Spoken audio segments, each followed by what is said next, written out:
So what does this entity concept says? Entity concept says that a business is a different than the owner of the business. Okay, business ये एक अलग चीज है than the owner of the business. If I say you that Reliance company is established by Dhirubhai Ambani, किसने बनाई Reliance company? सबको पता है ना रिलायंस कंपनी कैसे फॉर्म हुई थी? Do you know the story of Yes, Reliance ma'am. Company? किसी को पता है by chance? Do you have an interest in reading about the businessmen, or you get inspired by the stories of businessmen or the business? Facebook की story सबको पता होगी, आई am sure. पता है ना? मूवी भी देखी होगी आपने शायद, मार्क जुकरबर्ग की. यस. कैसे स्टार्ट किया था उसने फेसबुक? You know that? नहीं पता किसी को? नहीं. फेसबुक, हम सोशल मीडिया पे होते तो है बट हमें पता नहीं फेसबुक कैसे स्टार्ट हुआ. हाँ, everything is business.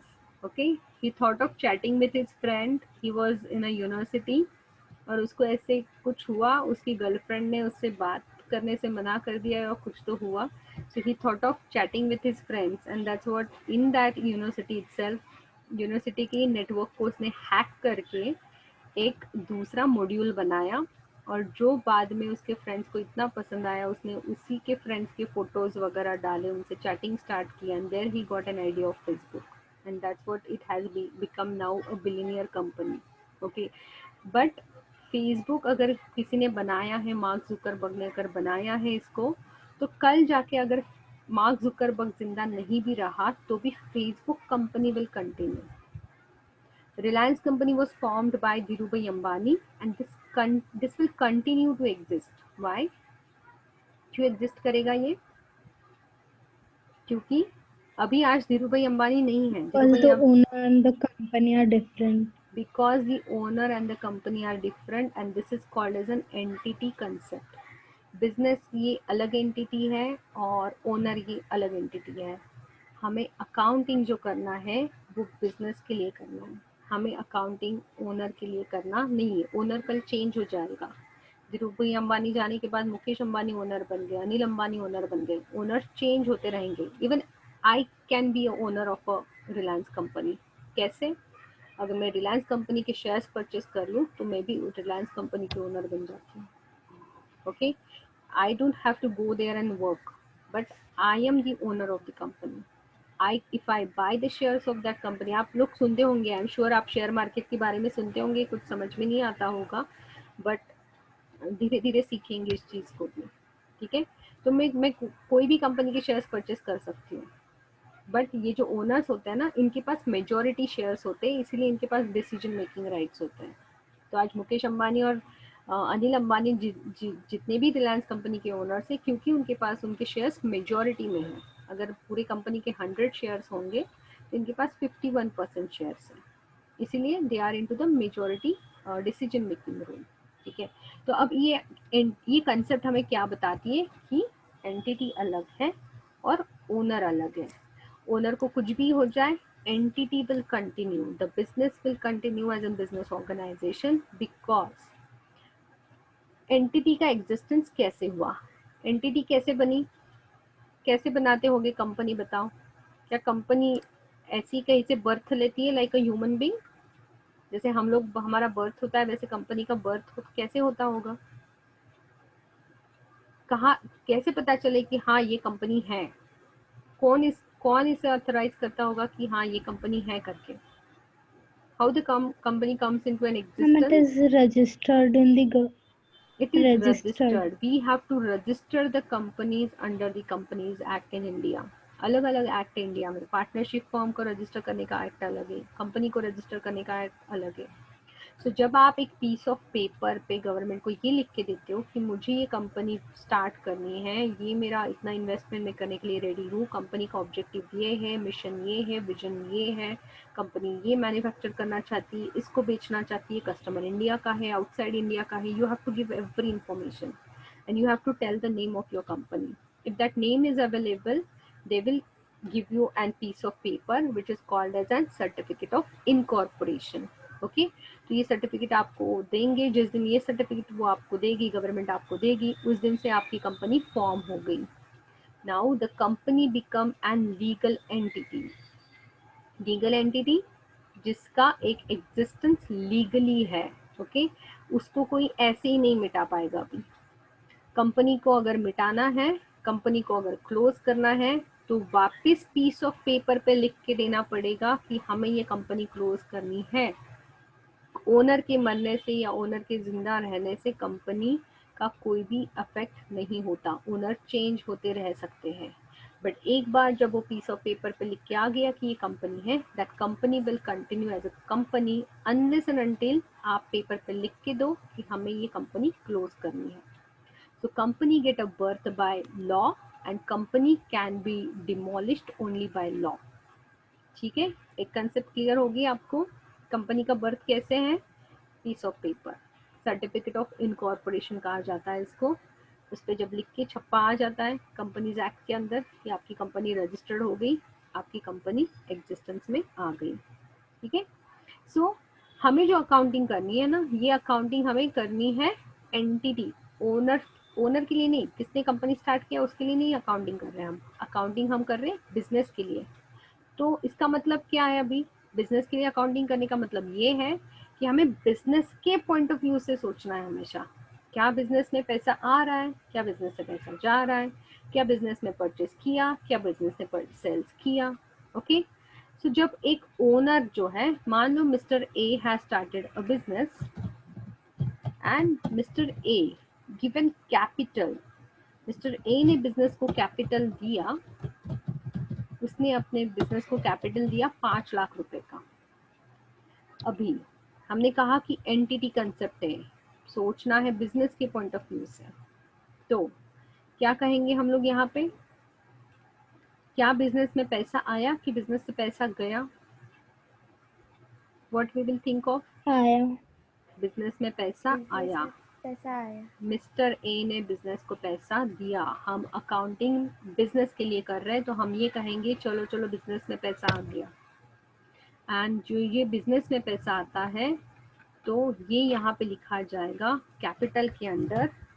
ए ने बिजनेस को कैपिटल दिला. Okay capital is nothing but the भांडवल. ज्याला मराठीमध्ये आपण भांडवल म्हणतो. That is nothing but the capital. So अब बिजनेस की लायबिलिटी क्यों है ये? क्योंकि आपको जिसने पैसे दिए हैं, आपको उसको वापस पैसे कभी ना कभी तो करने पड़ेंगे. बिजनेस को पैसे मिले, ए से मिले. आप ए ने मान लो कि यहाँ पे A bought in the cash of ₹10 lakh, 10 lakh रुपए लाए. ठीक है, अभी पूरा अकाउंटिंग के साथ नहीं समझा रही हूँ, सिर्फ ब्रीफ में समझा रही हूँ. सो ए ने बिजनेस में 10 लाख रुपए लाए. अभी बिजनेस की लायबिलिटी क्या बन गई? ठीक है, कुछ भी करके हमें प्रॉफिट बनाने पड़ेंगे. प्रॉफिट नहीं बनाए तो ये 10 लाख रुपए वापस ए लेके जाएगा. ओके क्योंकि बिजनेस अलग है और मिस्टर ए अलग है. तो बिजनेस की ये लायबिलिटी बन गई कि 10 लाख रुपए जो है वो ए से लिए हमने. ठीक है, ये यूज करो, इसके साथ इसका यूटिलाइजेशन करके एसेट्स परचेज करो, जो रॉ मटेरियल लगता है उसको परचेज करो, इससे गुड्स प्रोड्यूस करो, उनको बेचो. वो जो प्रॉफिट मिलेगा वो भी किसका रहेगा? बिजनेस का प्रॉफिट रहेगा. ओके जो प्रॉफिट मिलेगा वो बिजनेस का प्रॉफिट रहेगा, और बिजनेस के जितने भी ओनर्स हैं उनको इस प्रॉफिट में हिस्सा मिलेगा. तो there are various types of entities, there are various types of business. जैसे हम कोई किराना स्टोर में जाते हैं, तो क्या हमें वहां पे ऐसे 10-15 लोग काम करते हुए दिखाई देते हैं क्या? कोई भी छोटे से किराना स्टोर में जब आप जाते हो, तो क्या आप बोल पाते हो कि हाँ ये दुकान तो ये भैया की है? बस वहाँ के तो बाकी के लोग तो उधर एम्प्लॉई है. वो दुकान किसकी होती है? बट एक ही जन की किसी की तो होती है. नॉर्मल किराना स्टोर जो हमारे आजू बाजू में होगा, घर के बाजू में. तो किराना स्टोर ये जो होता है, जनरली छोटे बिजनेसेस जो होते हैं, इनको कहा जाता है सोल प्रोप्राइटरशिप. ओके क्या कहेंगे हम इसको? क्या कहेंगे? Sole proprietor.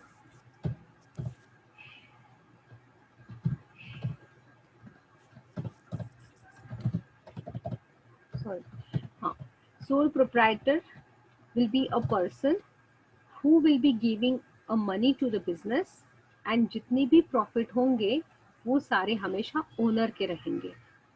तो कभी कभी ये जो कैपिटल देने वाले लोग होते हैं ये ओनर्स ही होते हैं। जैसे मैंने कहा मैं भी ओनर बन सकती हूँ,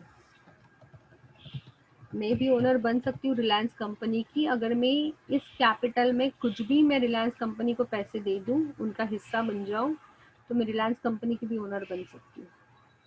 ठीक है, तो यहाँ पे जो सोल प्रोप्राइटर बिजनेस होता है जो कि एक सिंगल मैन चलाता है, उसका अकेले का नाम इधर दिखाई देगा। जो भी प्रॉफिट होगा वो बिजनेस का प्रॉफिट है और बिजनेस ये प्रॉफिट किसे देगा? अपने ओनर को देगा, क्योंकि उसने पैसे दिए थे। ओके, उसकी मेहनत से सारी चीजें हो रही है, वो काम चला रहा है। तो profits always belongs to the owners. Profit कहाँ से आएंगे? मान लो कि मैंने पूरा 40 लाख का मेरा इनकम था। ओके, इसमें से 35 लाख के एक्सपेंडिचर चले गए, तो प्रॉफिट कितने का होगा? हमें profit will be of 5 lakh rupees. Yes और no? Simple simple maths. Income 40 lakh का है, एक्सपेंसेस 35 लाख के, तो प्रॉफिट कितना होगा? 5 लाख का होगा। ये प्रॉफिट किसका है? ओनर का है। जितने भी इस कंपनी में ओनर रहेंगे, जितने भी इस बिजनेस में ओनर रहेंगे, इन सब ये प्रॉफिट को बांटेंगे अपने आप में। तो first form is sole proprietor. तो सोल प्रोप्राइटर अकेला ही बिजनेस करता है, खुद ही मैनेज करता है। हाँ, भले ही 10 लोग काम के लिए रखेगा, उनको सैलरी पे करेगा, बट ओनर वो अकेला ही है। ओके, बाकी सारे तो उसके एम्प्लॉयज है। वैसे ही second form of the business होता है पार्टनरशिप फॉर्म। अब पार्टनरशिप फॉर्म क्या होता है? यस, आपको पता होगा, I am sure. What is partnership form? Together to roll the river. मैंने 2 और more people do the business together. ठीक है, आज मैं सीए हूँ, बट मुझे कोई आईटी कंपनी फॉर्म करनी है कि जहाँ पे मैं सॉफ्टवेयर डेवलप कर पाऊँ। अभी मुझे खुद को तो नॉलेज है नहीं कुछ डेवलपमेंट की, तो मैंने मेरे किसी फ्रेंड को अप्रोच किया, तुम सॉफ्टवेयर डेवलपमेंट का काम करो, मैं फाइनेंस को संभालूंगी, will do together the partnership and we will earn the profits. तो यहाँ पे अभी ओनर क्या होने वाले? 2 लोग ओनर होने वाले। ठीक है, इन दोनों को बिजनेस में पैसे डालने पड़ेंगे, दोनों मिलके बिजनेस में पैसे डालेंगे, कैपिटल डालेंगे। They will put the capital into the business. मान लो दोनों ने 10 लाख रुपए लगाए, वापस इस 10 लाख रुपए से उन्होंने यहाँ पे मशीनरीज परचेज किया, उन्होंने रॉ मटेरियल परचेज किया, सब कुछ परचेज किया, and they start making the profits, and now this profit will be divided between these partners depending upon their profit sharing ratio। उन्होंने अगर डिसाइड किया जो भी प्रॉफिट होगा 50-50 बटेगा, 70-30 बटेगा, 60-40 डिस्ट्रीब्यूट होगा, then that way the profit will be distributed. Okay, the very important third form of business organisation is company. Now company are, कभी कभी हम सुनते हैं कि प्राइवेट लिमिटेड कंपनी, और कभी कभी हम सुनते हैं कि पब्लिक कंपनी। ओके, अब कंपनी के बारे में होता क्या है, सोचो क्यों कंपनी फॉर्म करनी पड़ती है। देखो, एक सोल प्रोप्राइटर है, उसके पास 10 लाख की सेविंग है, छोटा सा बिजनेस स्टार्ट किया। ठीक है, उसको लगा बिजनेस बहुत बढ़ रहा है, अकेले नहीं संभाल पाऊंगा, दूसरे पार्टनर को लेके आ गया। But when there needs are more than this, दोनों मिला के मे बी 1-1 करोड़ रुपए लगा सकते हैं, 10-10 लाख रुपए लगा सकते हैं, इससे ज्यादा नहीं लगा सकते, 50 लाख से ज्यादा नहीं लगा सकते, क्योंकि उतनी उनकी अर्निंग कैपेसिटी नहीं है। बट उनके पास उनके बिजनेस का ग्रोथ, उनके बिजनेस का आइडिया बहुत अच्छा है, तो वो सोचते हैं कि चलो हमें तो बिजनेस करना है, प्रॉफिट कमाना है, लोगों को काम देना है, तो हम क्या करते हैं, लोगों से पैसे मांगते हैं, क्योंकि हम दोनों की कैपेसिटी इतनी नहीं है। You know the story of Narayan Murthy. I am a very much book reader. Okay, मैंने मेरी बचपन से बहुत ज़्यादा बुक्स पढ़ी है, and I like to read about an business, businessman, how the business is running. I am very spiritual person, I like to read non fiction thing. मुझे वो हैरी पॉटर वगैरह नहीं पसंद है, बट मुझे रियलिटी, लोगों के रियल लाइफ की स्टोरीज पढ़ना पसंद है। And in fact this year I publish my own book also. So you know, आप पढ़ते रहो, आपको जिस चीज में इंटरेस्ट ना, reading is the best thing. If you want any book, tell me, I can suggest you many books to read. Don't waste your time, सिर्फ bookish knowledge मत रखना कभी जिंदगी में। सो क्या है नारायण मूर्ति की स्टोरी? क्या है, पुणे से बिलोंग करते थे वो लोग, यू नो दैट? नहीं। नहीं? You guys seriously don't know? No, miss. No, man. किसी को नहीं पता इन्फोसिस की स्टोरी?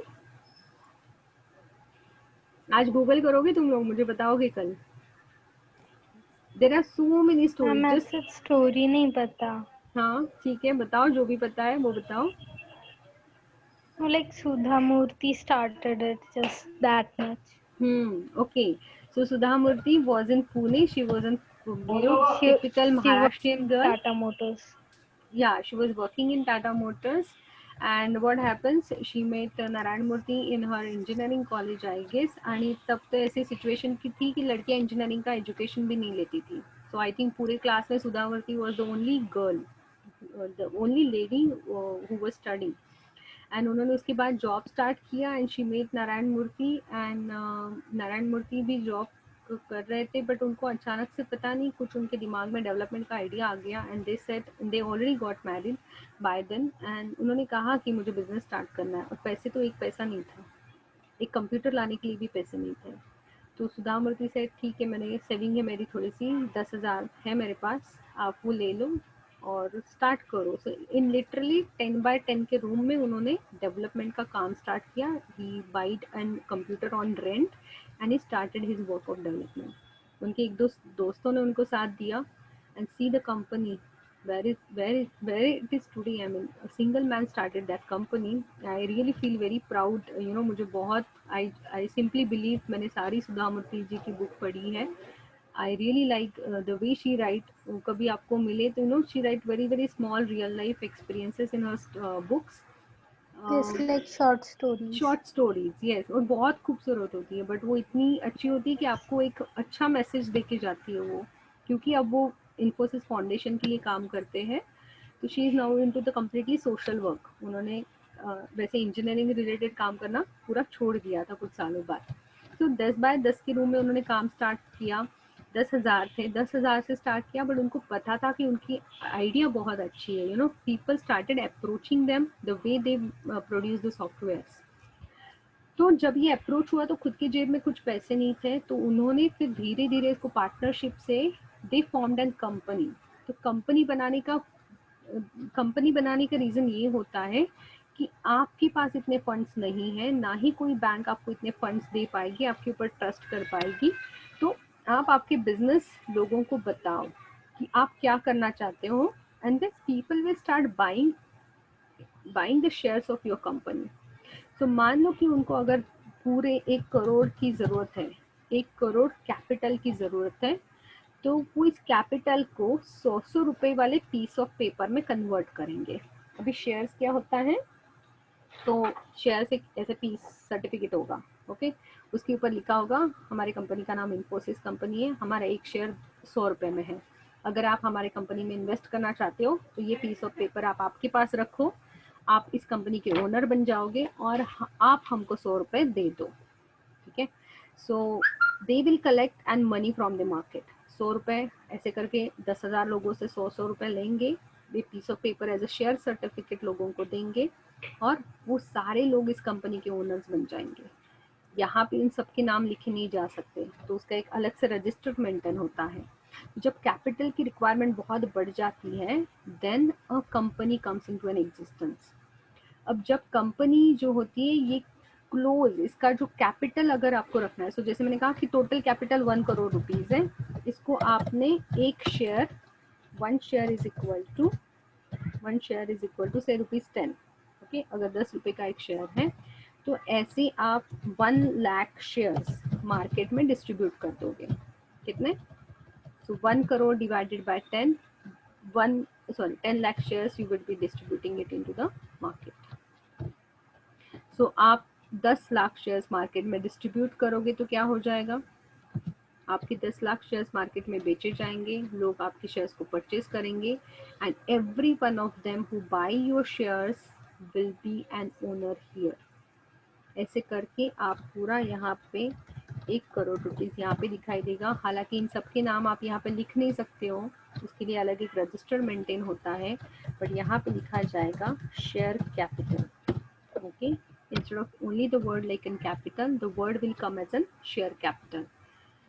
अब क्या होगा, जितना भी प्रॉफिट कमाओगे वो सारे इन शेयर होल्डर्स में बच जाएगा। इनके जितने भी शेयर होल्डर्स होंगे, मान लो 10,000 लोगों ने परचेज कर लिए ये शेयर्स को, तो सारे 10,000 लोगों में ये प्रॉफिट बटेगा, correct? And that share in the profit is called as an dividend. तो मैं इस कंपनी की क्या बन जाती हूँ? शेयर होल्डर बन जाती हूँ, और जब भी ये कंपनी प्रॉफिट कमाएगी उसका एक छोटा सा हिस्सा मुझे मिलेगा। मे बी एक शेयर के पीछे मुझे 10 रुपये मिलेंगे, 50 रुपये मिलेंगे, depending upon how much profit that company has earned. This will be called as an dividend. So हर साल जितना भी प्रॉफिट बनेगा उसमें मान लो कि मुझे 50 रुपये हर साल डिविडेंड के तौर पे मिलेगा। तो इसमें फ़ायदा क्या हुआ? Having in company, what is the benefit? That you could collect a huge capital. आपने ह्यूज कैपिटल रेज कर पाए आप, एंड इसके लिए आपके फंक्शंस बढ़ गए, आपका सेल्स करने का टर्नओवर बढ़ गया। जहाँ पे आप सिर्फ साल में 2-3 लाख का बिजनेस कर पा रहे थे, आज आपके पास इतना बड़ा कैपिटल आ गया, ज़्यादा, more computers, laptops you could buy, more people you could hire, more engineers you hire, and now they are manufacturing more और गिविंग मोर सर्विसेज। तो आपकी बिजनेस की ग्रोथ हो गई, correct? So again there can be any form of business entity. Business entity का form कुछ भी हो सकता है, सोल प्रोप्राइटर रहे, पार्टनरशिप फॉर्म रहे, कंपनी रहे, but the entity would remain, entity concept would say that owner is different than a company, owner is different than a business. तो हमें अकाउंटिंग, जब मैं रिलायंस कंपनी की ओनर बन जाती हूँ तो रिलायंस कंपनी मेरी अकाउंटिंग नहीं कर रही कि मेरा सैलरी कितना, मेरे सैलरी का इनकम क्या है, मेरे घर के खर्चे क्या है, इसका अकाउंटिंग नहीं करने वाले वो लोग। वो किसका अकाउंटिंग करने वाले? बिजनेस का प्रॉफिट क्या हुआ, बिजनेस के सेल्स क्या है, बिजनेस के परचेसेस क्या है। Okay, so this entity concept is explain to you in your book. See, कुछ कंसेप्ट है जिनको हमें साथ में लिख के करना होगा। Every day you will be learning few new concepts, and after I complete few concepts then only I can start your basic accounts. So हर रोज जो भी मैं कंसेप्ट बोलती हूँ ना, उनको बुक में से वापस पढ़ के रिकॉल करने की कोशिश करो। Everything is new and everything will have a different meaning. हर एक का मीनिंग समझने में टाइम लगेगा, बट पढ़ते रहो, लिखते रहो। Okay, so today your chapter number, इस चैप्टर के एंड में the first concept, that is the business entity concept. Okay, let's read this. We are overshooting the time, but it's fine. Yeah, yes, so who would like to read? I asked my students to read from the textbook.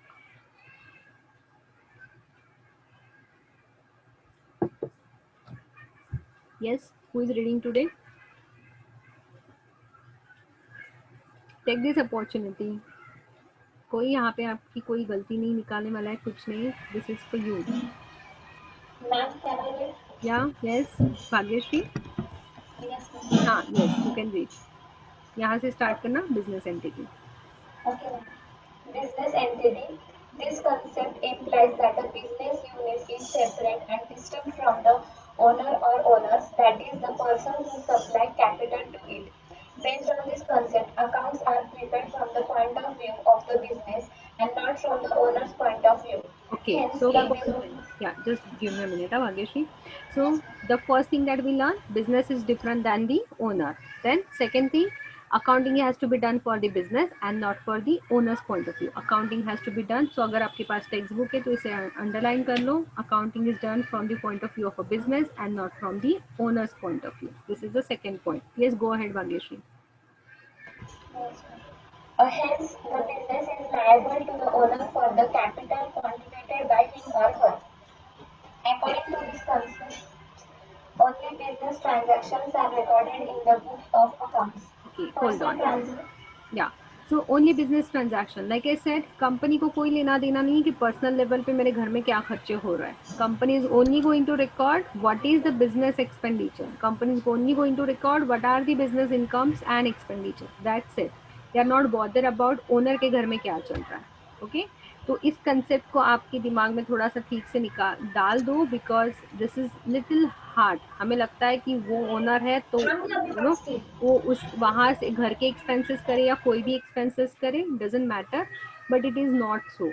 हमेशा business का transactions अलग रखो, घर के transaction, personal transactions को अलग रखो. Okay, next, या read. Personal transactions of the owners are not recorded, but the transaction with the business, such as capital contributed to the business or cash withdrawn from the business for the personal use, will be recorded in the books of the accounts. It implies that the business itself owns assets and owns liabilities. Example, हाँ, या go ahead. Example, half of the building is used for business office and other half of the building is used for residence of the proprietor. If Right. the total rent of the building is rupees 50,000, then only rupees 25,000 will deducted as drawings from proprietor's capital. Okay, so last example आपको अभी नहीं समझ में आएगा, don't bother about it. क्या आपको आज की कंसेप्ट समझ में आई? Yes, are you clear? First Yes, concept ma'am. क्या सोचना है हमें आज से? अकाउंटिंग करना है तो हमें बिजनेस का अकाउंटिंग करना है, सिर्फ सोचेंगे बिजनेस में क्या आ रहा है, बिजनेस से क्या जा रहा है. Correct, nothing about the personal thing. क्योंकि बिजनेस के ओनर के पॉइंट ऑफ व्यू से सोचोगे तो वो क्या बोलेगा, अरे मेरे तो पॉकेट से पैसे चले गए. करेक्ट, बट हमें बिजनेस के लिए अकाउंटिंग करनी है तो हम बिजनेस के पॉइंट ऑफ व्यू से सोचेंगे. Okay, so I think with this we can end up today's class. What you have to do today, write down this first paragraph. Okay, so what I do is I ask you to make a two parts of your book. Basically आप आपके book का जो last वाला 1/4 portion है, like see, the size of your book is like this. Okay, अगर आपकी book इतनी size है तो ये पीछे का जो 1/4 सेक्शन है ना बुक का, इतना ऐसे, हाँ, इतना वाला पोर्शन जो है ना आपकी बुक का, आप उसको थ्योरी के लिए रख दो अलग से, और आगे में हम लोग प्रैक्टिकल करेंगे. तो जब भी हम कुछ थ्योरी करेंगे तो हम पीछे लिखेंगे, प्रैक्टिकल वाली चीज़ें हम आगे रखेंगे. ओके, तो आज की पोर्शन में कल हमने क्या देखा, this is the thing that you have to write in today, business entity concept. कल हमने देखा था, हमने हालांकि अब तक ऑब्जेक्टिव नहीं देखे हैं बुक कीपिंग के. yesterday we learned the definition of bookkeeping. So first page, first definition book keeping, उसमें मैंने आपको कहा था कि आप वो जो फोर्थ वाली डेफिनेशन है उसे करो. या तो definition of book keeping given by R.N. Carter. या इनकी डेफिनेशन को लिखो और इसके सिर्फ फीचर्स लिखो. Tomorrow will see at the objectives and will start with the definition of accounting as well. Okay, ठीक है, चलो. Any doubts you have, anything that you want to share, you want to talk? Just stop the recording. Yes, nothing.